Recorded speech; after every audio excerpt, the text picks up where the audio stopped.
Let me show you a sweet way to streamline your productivity, the clipboard history on Windows 11. We're going to go ahead and tap on Windows key V on your keyboard and click turn on for the history.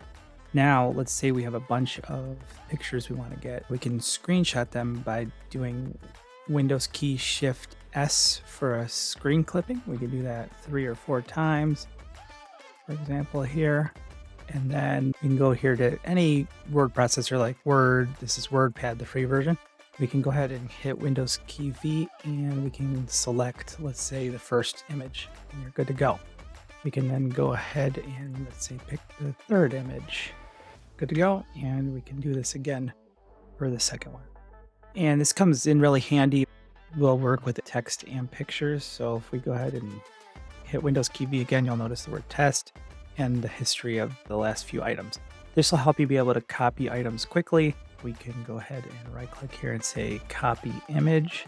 We should then be able to have that in here and see. Yep, and then right away. Really nice way to streamline your productivity.